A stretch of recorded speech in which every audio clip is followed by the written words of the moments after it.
ഈശോ മിശിഹായെ സ്തുതിയായിരിക്കട്ടെ. പ്രിയപ്പെട്ട സ്നേഹിതരെ, കാത്തലിക് മിററിൻ്റെ പുതിയ എപ്പിസോഡിലേക്കാണ് നമ്മൾ വന്നിരിക്കുന്നത്. പതിവ് പോലെ മാത്യു അച്ഛൻ ഞാനും ഉണ്ട്. സ്നേഹപൂർവ്വം നിങ്ങളെ സ്വാഗതം ചെയ്യുകയാണ്.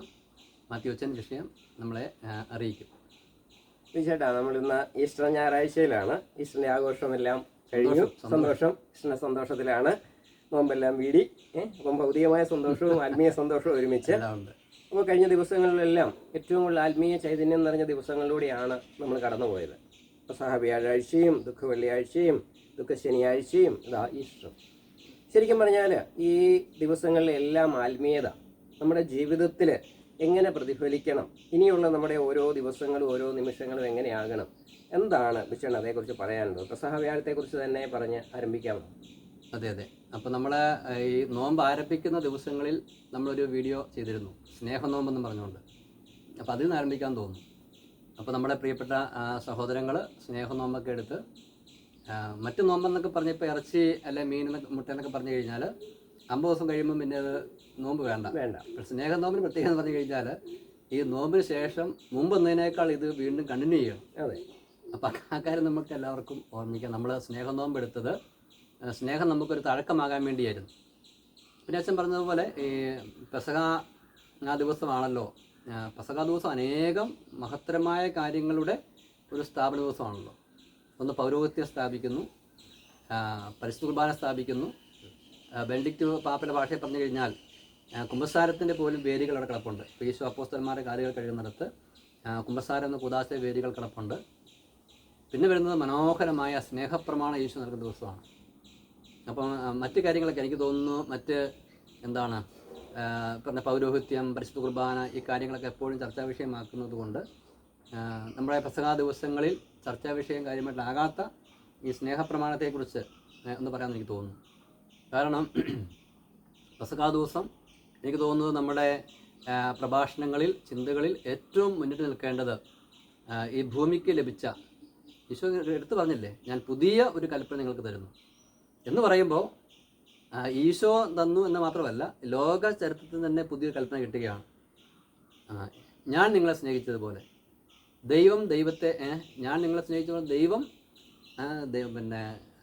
ദൈവത്തിൻ്റെ രണ്ടാമനായ, അല്ലെങ്കിൽ പരിശുദ്ധ ത്രിത്വത്തിലെ രണ്ടാമനായ ഈശോ മിശിഹ നമ്മളെ സ്നേഹിച്ചതുപോലെ നമ്മൾ മറ്റുള്ളവരെ സ്നേഹിക്കണം.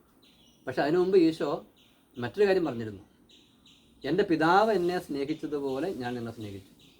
അതായത് പിതാവായ ദൈവം പുത്രനായ ദൈവത്തെ സ്നേഹിക്കുന്ന സ്നേഹം കൊണ്ടാണ് പുത്രൻ നമ്മളെ സ്നേഹിക്കുന്നത്.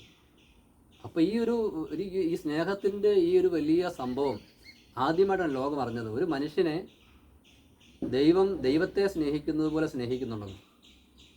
അന്ന് തന്നെയാണ് വലിയ വിസ്മയകരമായ മറ്റൊരു അറിയിപ്പ് കൂടി മനുഷ്യൻ ലഭിക്കുന്നത്.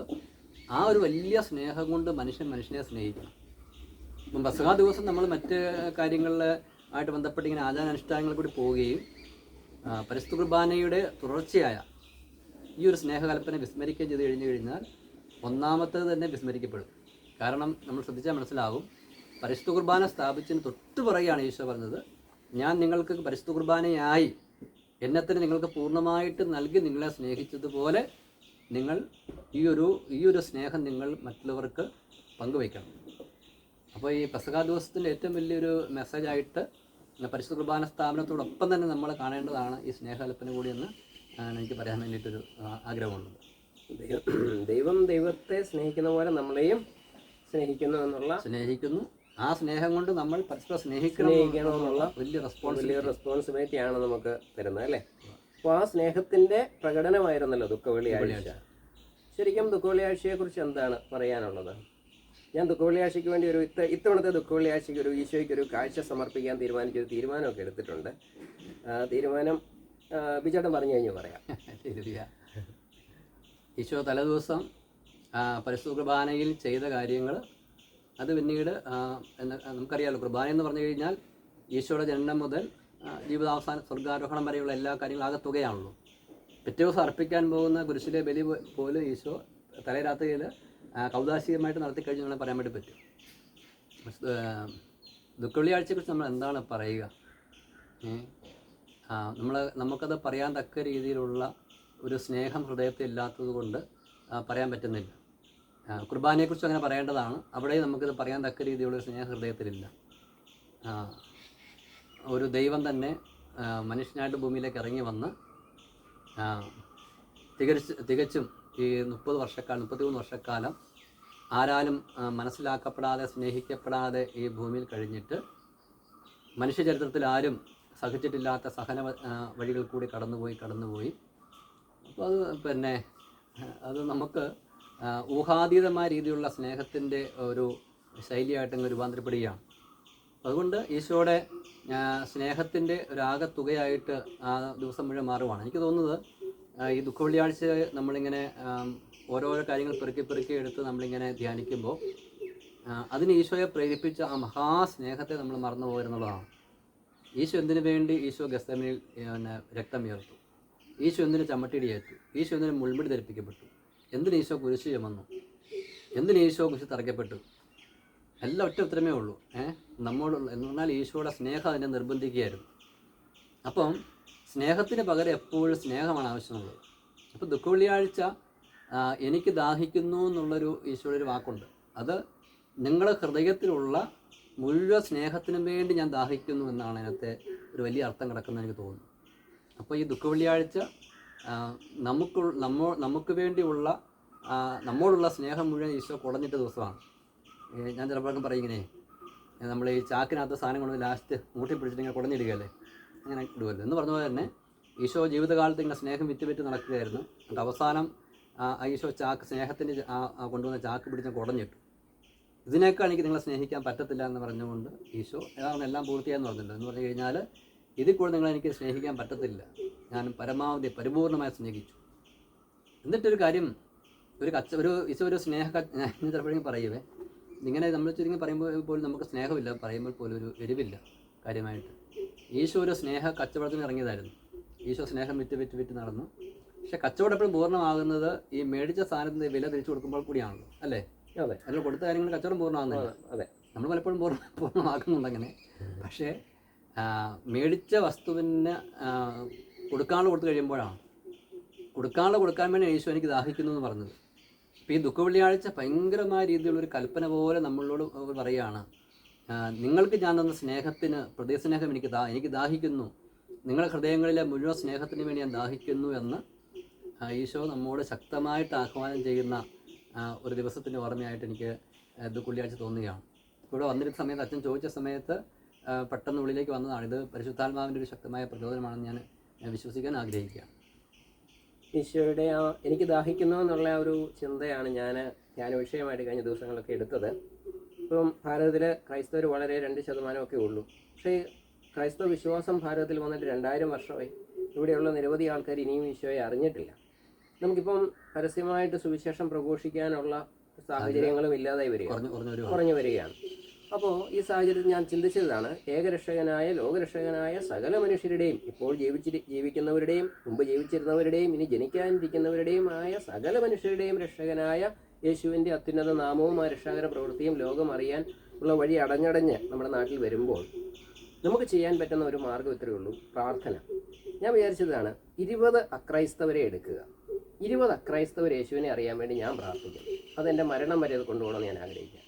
അങ്ങനെ ഓരോ വിശ്വാസിയും 20 അക്രൈസ്തവനെ ദത്തെടുക്കട്ടെ, ആത്മീയമായിട്ട് ദത്തെടുക്കട്ടെ. കർത്താവേ, ഞാൻ നിൻ്റെ നാമം അറിഞ്ഞതുപോലെ, നിൻ്റെ രക്ഷാകര പ്രവൃത്തിയുടെ ഫലം അനുഭവിക്കുന്നത് പോലെ ഈ 20 പേര്, ഞാനിപ്പോൾ നിൻ്റെ മുമ്പിൽ സമർപ്പിക്കുന്ന 20 പേര് നമ്മൾ എഴുതണം. 20 പേരെ നമ്മൾ മനസ്സിൽ കാണണം.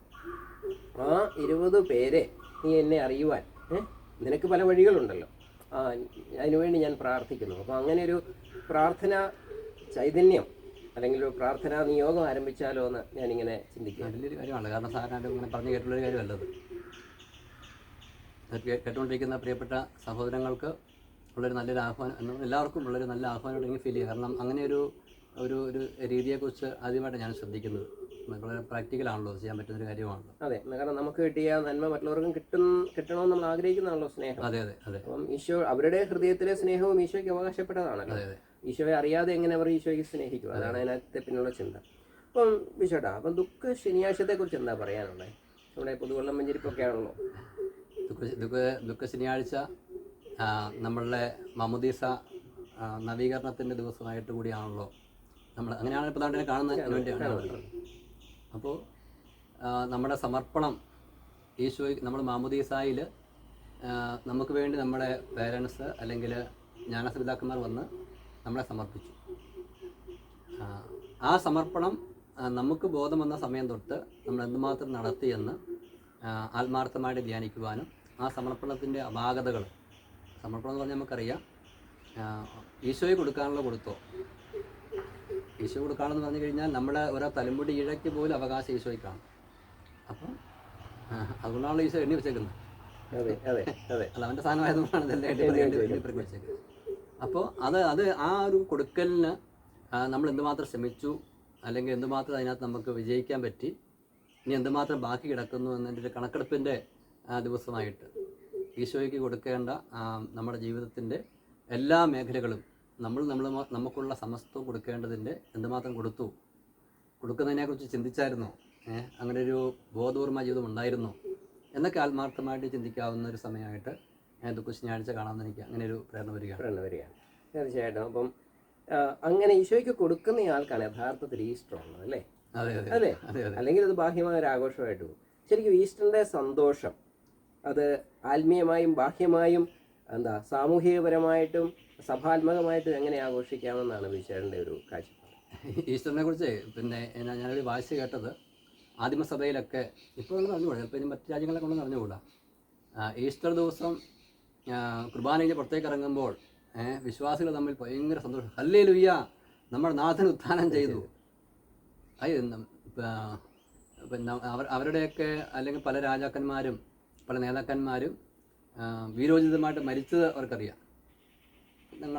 തങ്ങൾക്ക് വേണ്ടിയിട്ട് തങ്ങളുടെ രാജ്യത്തിന് വേണ്ടിയിട്ടുമൊക്കെ മരിച്ചതിനെക്കുറിച്ചുള്ള ഓർമ്മകൾ പല രാജ്യങ്ങൾക്കുണ്ട്, പ്രസ്ഥാനങ്ങൾക്കുണ്ട്. പക്ഷേ ഒരു രാജ്യങ്ങൾക്കും ഒരു പ്രസ്ഥാനങ്ങൾക്കും ഇല്ലാത്ത ഒന്നാണ് ഒരു ദുരന്തം പോലെ നടന്നൊരു മരണത്തിന് പുറകെ വീരോചിതമായ ഒരു ഉത്ഥാനം. അപ്പോൾ ക്രിസ്ത്യാനിക്ക് ആഘോഷിക്കാവുന്ന പോലെ ലോകത്ത് അതുകൊണ്ടാണ് ഈ ക്രിസ്ത്യാനി ഈ ഹല്ലേലൂയ ഉത്ഥാനം എന്ന് പറയുന്ന പറയുള്ള ഒരു സന്തോഷം അതാണ്. ഈശോ അനന്യനാണ്. ലോക ചരിത്രത്തിൽ പലരും മരിച്ചിട്ട് ഉയർത്തെഴുന്നേറ്റിട്ടുണ്ട്. നമ്മുടെ ലാസറസൊക്കെ മരിച്ചിട്ട് ഉയർത്തെഴുന്നേറ്റിട്ടുണ്ട്. പക്ഷേ മരിച്ചുയർത്തിട്ട് വീണ്ടും ഒരിക്കലും മരിക്കാത്ത ഒരാളെ ഉള്ളത് അത് ഈശോമിശിഹായാണ്. അതിൻ്റെ വലിയ സന്തോഷമാണ്. നമ്മൾ പിടിച്ചിരിക്കുന്ന പുളിങ്കൊമ്പിലാണ് ഒരിക്കലും മരണമില്ലാത്തവനായ എന്നും ജീവിക്കുന്നവനായ ദൈവത്തിലാണ് നമ്മുടെ വിശ്വാസം എന്നുള്ള ആ ഒരു വലിയ രഹസ്യത്തിൻ്റെ ഒരു വലിയ ആഘോഷ ദിവസമാണ്. ക്രിസ്ത്യാനി എന്നും എല്ലാ ദിവസവും എല്ലാ നിമിഷവും ക്രിസ്ത്യാനി ആഘോഷിക്കേണ്ട ഒരു വിഷയം, പ്രത്യേകമായിട്ട് എടുത്ത് ആഘോഷിക്കുന്ന ദിവസമേ ഉള്ളൂ ഈസ്റ്റർ. കാരണം ക്രിസ്ത്യാനിയെ സംബന്ധിച്ച് എല്ലാ ദിവസവും ഈസ്റ്ററാണ്, എല്ലാ സമയവും ഈസ്റ്റർ. കാരണം ഈശോ ഇന്നലെ ഇന്നും എന്നും ഉച്ചിതനായി ജീവിക്കുന്നു എന്നുള്ളത് അവൻ വിശ്വസിക്കുന്നു. അതിൻ്റെ കൂടെയാണ് അവൻ്റെ ജീവിതം. അത് പ്രത്യേകമായിട്ടൊന്ന് എടുത്ത് ആഘോഷിക്കുന്നത് മാത്രമേ ഉള്ളൂ ഈസ്റ്റർ ദിവസം. അപ്പം ഈസ്റ്റർ ദിവസം വിജയത്തിൻ്റെ ദിവസമാണ്. ഇപ്പോൾ എനിക്ക് പ്രായോഗികമായിട്ട് എനിക്കൊരു കാര്യം ഇപ്പോൾ പെട്ടെന്ന് പറയാൻ വേണ്ടി തോന്നുന്നത്, നമുക്കറിയാവുന്നതുപോലെ ലോകം മുഴുവൻ വലിയൊരു നിരാശയിലാണ്, പ്രത്യാശ നശിച്ച അവസ്ഥയിലാണ്. ചിലരൊക്കെ വിചാരിക്കുന്നത് പിശാച് ലോകം മുഴുവൻ കൈയടക്കി കഴിഞ്ഞു, അങ്ങനെ തോന്നുകയും ചെയ്യും. പക്ഷെ എനിക്കതിനകത്തൊരു ഒരു കാര്യം പറയാനുള്ളത്, ചിലപ്പോൾ നമ്മൾ ചില സിനിമകളെ കണ്ടു കഴിയുമ്പോൾ സിനിമയുടെ മധ്യഭാഗത്തും ഒരു അവസാന ഭാഗം വരെയൊക്കെ വില്ലന്മാർ ജയിച്ചായിട്ടൊക്കെ പല സിനിമകളുണ്ട്.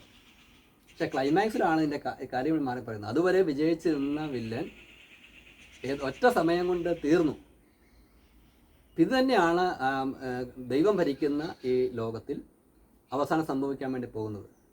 ഒരു കുറച്ച് സമയത്തും മുന്നോട്ട് പോകുന്തോറും ഒക്കെയും പിശാച് വിജയിച്ചതായിട്ട് തോന്നും. ആ ഒരു ഭാവി പ്രത്യാശയില്ലാത്ത വിശ്വാസികൾ എല്ലാം നശിച്ചു, എല്ലാം തീർന്നു പോയി, എല്ലാം അവസാനിച്ച് വിചാരിച്ചിരിക്കുന്ന സമയത്ത് ഇതിനെല്ലാം അവസാനിപ്പിച്ചുകൊണ്ട് ക്രിസ്തുവിൻ്റെ വിജയകരമായ ഒരു കടന്നുവരവുണ്ട്. അതിൻ്റെ ഒരു മുന്നാസ്വാദനമാണ് ഈസ്റ്റർ. ഈസ്റ്റർ മരണത്തെ ജയിച്ചിളക്കിയ ഈശോ നമുക്കൊരു സന്ദേശം നൽകുന്നത്, മരണകരമായ സാഹചര്യങ്ങളെ, മരണകരമായ പ്രതിസന്ധികളെ ഈശോ ഒരിക്കൽ ഇല്ലാതാക്കിക്കൊണ്ട് മഹത്വപൂർണ്ണ ഒരിക്കൽ കൂടി വരും. അപ്പോൾ ഒരു വലിയ പ്രത്യാശ. ഇനിയൊരു പ്രത്യാശ ഇതൊരു സാമൂഹികമായിട്ട് മാത്രമല്ല, നമ്മുടെ ജീവിതത്തിൽ നമ്മൾ ചിലപ്പോൾ ഇങ്ങനെ മരണത്തിൻ്റെ നിഴലിനെ തടവിൽ നടക്കാറുണ്ട്. നമ്മൾ എല്ലാം തീർന്നു പോയി, മുന്നിൽ പ്രത്യാശയ്ക്ക് വകയൊന്നുമില്ല, എല്ലാം അവസാനിച്ചു എന്നൊക്കെയുള്ള സാഹചര്യം. അവിടെ ഈശോയുടെ ഉയർപ്പ്, ഈശോ നമുക്ക് വലിയ പ്രത്യാശ നൽകുകയാണ്. മരണത്തെ പോലും ഇല്ലാതാക്കിയ ദൈവത്തെ സംബന്ധിച്ച് നമ്മുടെ ഏത് പ്രശ്നങ്ങളും അവിടത്തേക്ക് പരിഹരിക്കാവുന്നേ ഉള്ളൂ. അതുകൊണ്ട് ഈസ്റ്റർ ആഘോഷിക്കുന്ന വിശ്വാസി ഒരിക്കലും നിരാശയിൽ നിൽക്കാൻ പാടില്ല. നിരാശ വരും, പക്ഷേ ഈസ്റ്റർ വിശ്വാസി ഒരിക്കലും നിരാശയ്ക്ക് അടിപ്പെടാൻ വേണ്ടി പാടില്ല. അപ്പോൾ പ്രത്യാശയുടെ അത്യുന്നത സന്ദേശമാണ് ഈസ്റ്റർ നൽകുന്നത്. പ്രത്യേകിച്ച് നിരാശഭരിതമായ ധാരാളം സാഹചര്യങ്ങൾ വ്യക്തികളിലും കുടുംബത്തിലും സമൂഹത്തിലുള്ള സാഹചര്യത്തിൽ ഈ ഈസ്റ്ററിൻ്റെയൊക്കെ പ്രസക്തി വളരെ വലുതാണെന്നാണ് പെട്ടെന്ന് എനിക്ക് പറയാൻ വേണ്ടിയിട്ട് തോന്നുന്നത്. ഈസ്റ്ററിൻ്റെ സന്ദേശമായിട്ട് ഇത് തന്നെയാണ് പ്രത്യാശയുടെ സന്ദേശം. ഇതിനെ ഒരു 4 ഘടകങ്ങളായിട്ടൊന്ന് തിരിക്കാൻ ഞാൻ ആഗ്രഹിക്കാം. ഒന്ന്, നമ്മുടെ ജീവിതത്തിൽ ചിലപ്പോൾ ചില സാഹചര്യങ്ങളിൽ വിശ്വാസം മരിച്ചു പോകുന്നൊരവസ്ഥയുണ്ടാകും. പറഞ്ഞാൽ വിശ്വാസത്തിൽ പുറകോട്ട് പോകുക പറഞ്ഞാൽ വിശ്വാസത്തിൽ മരിച്ചു എന്ന് തന്നെയാണ്. ചിലപ്പോൾ നമ്മൾ ധാർമ്മികതയിൽ നമ്മൾ മരിക്കുന്നുണ്ടാകും. ധാർമ്മികതയിൽ മരിക്കുമ്പോഴാണ് സ്നേഹം കുറയുന്നതും പാപം കൂടുന്നതും. അപ്പോൾ വിശ്വാസത്തിലുള്ള ഒരു മരിപ്പ്, ധാർമ്മികതയിലുള്ള മരിപ്പ്. മൂന്നാമതായിട്ട് സഭാ സ്നേഹത്തോടുള്ള ഒരു മരണം, സഭയോട് ഇഷ്ടമില്ലായ്മ, താല്പര്യക്കുറവ് നമ്മുടെ ഇവിടെ വരും. ആ മരണം നമ്മൾ സംഭവിച്ചിട്ടുണ്ടോ നോക്കണം. നാലാമതായിട്ട് മരണത്തിന് ശേഷം ഒന്നും ഇല്ല എന്നുള്ള നിത്യതയെക്കുറിച്ചുള്ള കാഴ്ചപ്പാടില്ലാത്തൊരവസ്ഥയിൽ നമ്മുടെ ഉള്ളിൽ രൂപപ്പെടാം. അപ്പോൾ അതൊരു 4 മരണങ്ങൾ നമ്മുടെ ജീവിതത്തിൽ ഏതെങ്കിലും തരത്തിൽ സംഭവിച്ചിട്ടുണ്ടെങ്കിൽ അതിനൊരു ഉയർപ്പായിട്ട് ഈ ആഘോഷം മാറട്ടെ. വിശ്വാസത്തിൻ്റെ മേഖലയിലും ധാർമ്മികതയുടെ മേഖലയിലും സഭാസ്നേഹത്തിൻ്റെ മേഖലയിലും നിത്യതയിലും. അപ്പോൾ അതിനുള്ളൊരു കൃപയ്ക്ക് വേണ്ടി നമുക്ക് ആശീർവാദം സ്വീകരിക്കാം. നമ്മുടെ കർത്താവ് ഈശോ മിശിഹായുടെ കൃപയും പിതാവായ ദൈവത്തിൻ്റെ സ്നേഹവും പരിശുദ്ധാത്മാവിൻ്റെ സഹവാസവും നാം എല്ലാവരോടും കൂടി ഉണ്ടായിരിക്കട്ടെ, ഇപ്പോഴും എപ്പോഴും എന്നേക്കും. ആമേൻ. ഈശോ മിശിഹായ്ക്ക് സ്തുതിയായിരിക്കട്ടെ.